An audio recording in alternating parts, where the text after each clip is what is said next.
So I have, if you want to know more about why I say the things I do about this, because this is kind of controversial, I've got a comparison of the man star and the goat star side by side one another in the same playlist, in the symbols and runes playlist that you can look up and really understand in depth how this misconception came to be.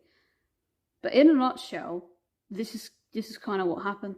Now, I do have to explain this for the rest of it, because the rest of it, you'll see in a minute. The goat star, actually, ironically, is, you wouldn't think it, but it is. It's what our ancestors, hundreds, thousands of years ago, true pagans, that is the way it was initially created. Only in the past 150, 200 years has it been flipped upside down. So actually, people say that the goat star is upside down. No, the man star is the one that's upside down. Okay, so our ancestors, they're a lot older than these evil Satanists. This stupid Satanist religion actually was birthed from the idea that Abrahamics, they took whatever Abrahamics believe is evil, they took that idea and ran with it. And so Abrahamics believe that this goat star pentagram thing is evil, right? They took that superstition and they ran with it. And unfortunately, it blew out of proportion, and they used it so much that the original, what it's meant to truly be, has become lost. Pentagram is one of those unique symbols that goes purely off of intent, and so the symbol alone by itself, just a neutral symbol alone by itself, isn't going to do something one way or the other. If you've got ill intent, then that symbol is going to become ill intent. But if you've got pure intent, the goat star pentagram is still going to be a pure intent. In fact, our ancestors created it like this for a reason. It's got totemic meaning that the man star doesn't, okay? So top two is the goat horns, the middle, the ears, the bottom, the nose, okay? And the circle around it, that circle of protection around the goat, is either, it could be a serpent or it could be Ouroboros. I call it Ouroboros Canathelkin, but that's an older term that no one uses anymore. But basically, yeah, that's either Ouroboros or serpent holding its tail, and it's the head of the goat. If you flip it upside down, you lose all that totemic energy. If you flip it upside down, because that is your intent, right? That's your intent to take it away. So even though it's an upside down goat head, that wasn't your intent. Your intent was to take it away. So top is the head of the man, middle the arms, bottom obviously the two legs. That's why it's bad luck. It's bad luck because you're taking away its original meaning. So, technically it's not bad luck maybe, but in some people's eyes they can get the man star to work just fine. But it's not got the same energy, and it loses a lot of its totemic value, definitely. I side with the ancestors on that one. I would say that in truth the man star is the one that's bad luck, and the goat star is the correct, it's the right side. It's not this, I'm trying to tell you, is right side up. This is not upside down, it's right side up, because that is what our ancestors originally crafted it to be. If you want to know more about that, watch that comparison, like I said, but we don't have time to go in that any further. So use it, I would say, the proper way, with intent, okay? If you're the one who makes it, if you're the one who crafts it, and you're making it from scratch, it's automatically, you're going to be the only one that basically dictates what it will be, what it will do, okay? But if it's like this, and I would love to be able to know how to make stuff out of metal. I don't, so I had to buy this. If you get it from somewhere else, someone else, and I would prefer if it was at least a neutral place, but nowadays so many people use it for the wrong reasons. It's sometimes hard to find that. So this place that I got it from was fairly neutral, but that doesn't mean that it's truly mine until I cleanse it. So you're gonna have to cleanse it, make it completely a blank slate, because otherwise, if you do not cleanse it, it's going to do whatever the people crafted it, intended it to do. So you have to cleanse it and make it your own, so that it doesn't do what they want it to do, it does what you want it to do. And again, I would really stray away from purchasing for somebody, just because you can cleanse it. Why put yourself through all that annoyance if you don't have to? If you buy it from an actual Satanist, you're going to have to do so much more work with it to get it to be fit, because they're going to put all sorts of hexes and things in there. I mean, yeah, you can cleanse it. You can reverse everything, but wouldn't it be so much simpler if you just got it from a neutral or relatively neutral place? Better yet, make it your own, you know. And I do that a lot, especially when it's something that you can just do out in the forest, where you're making one out of sticks and branches and things, fallen branches. Most of the time that is what I do. Actually, this is the only one that I have that I did not make.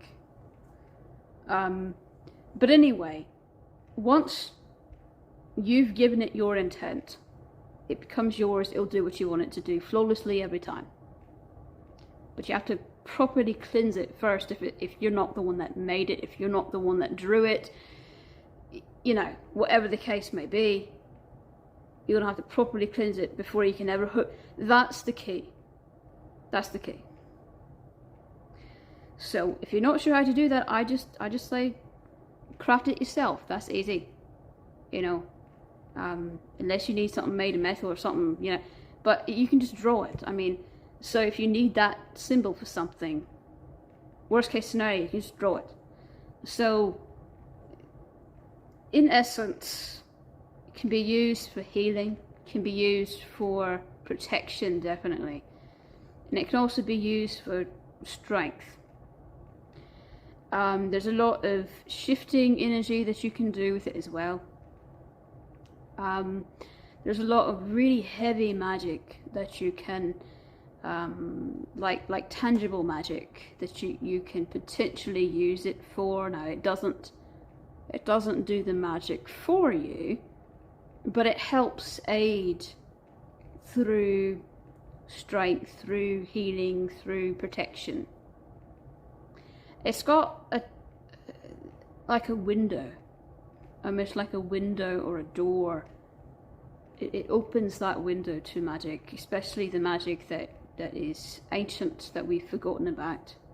So things like shapeshifting, things like telekinesis, and things like that most people don't even believe in. It kind of helps you remember what's possible, what's not possible.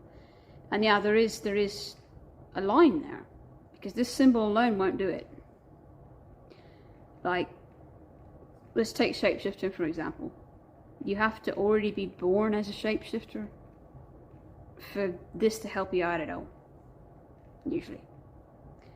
There's very, very, very rare cases where you could obtain that ability later in life if you weren't already born with it. So it doesn't create necessarily, it just allows things to happen. It sets things in stone, it amplifies or strengthens things. It has the ability also for healing. If you take the goat totem itself, that totem, it has a lot of healing and strength in it, healing, protection, strength in it. The serpent's got a lot of rebirth, wisdom, protection. There's a lot of different things that the knots, knotting, setting things in stone. There's just a lot of different things that you can pull from those totems, and you start realizing that the symbol really does reflect the totems. In essence, maybe it's not the only thing that the symbol reflects, but I say the majority the basics for what the symbol does and how it works. You know, those two totemic things really do. And there's one in the middle that a lot of people don't.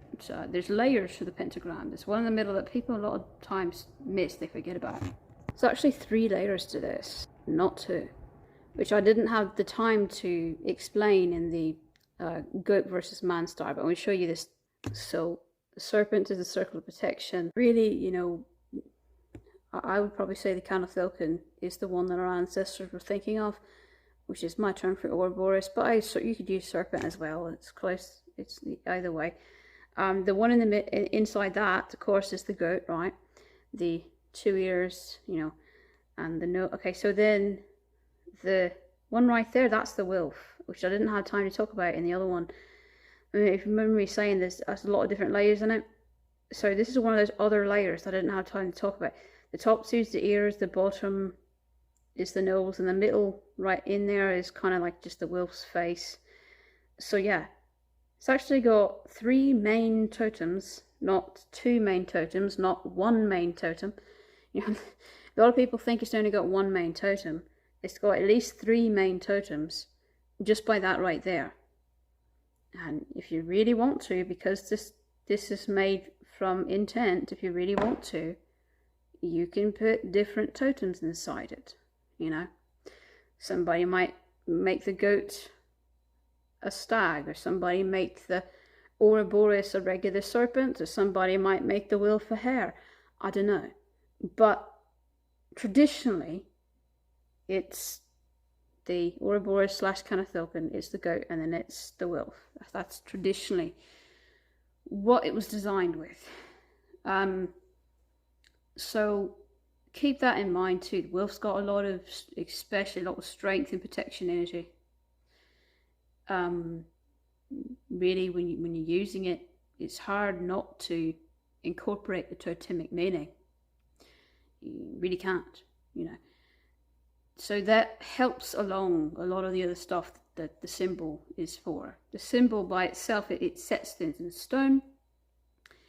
It adds protection, healing, sometimes cleansing,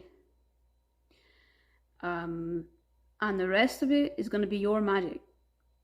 You know, it's just an aid. It aids you in what you're doing. But if you create this symbol out of ill intent, that goes against the laws of the universe, that literally you're going to get 3-folds for it, and it's not going to give you any protection. It's not going to give you any healing or mending. It's not going to do hardly anything for you except maybe set something in stone. But it's not going to give you any strength. It's not going to help heal you. Because if you do this out of ill intent, all you're going to get is pain. You know, you wonder why all these people, Satanists, you know, this is what they use as well. But they use it the wrong way. They use it out of pure evil, ill intent reasons.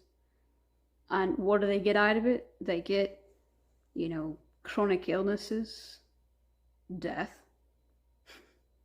Literally. I mean, this is something you don't fuck with, because the totems inside here, if you piss them off, they will destroy you. And maybe that's why people think that it's bad luck. Because, oh, we're watching all those Satanists get destroyed by it. Maybe we shouldn't use it. Well, Satanists are only getting destroyed by it because their intent is evil. It's not the symbol that's causing the bad luck. It's the ill intent, the misuse of the symbol that causes the bad luck. If you use it properly, with pure intent, if you give it respect, it will give you respect back. Simple as that.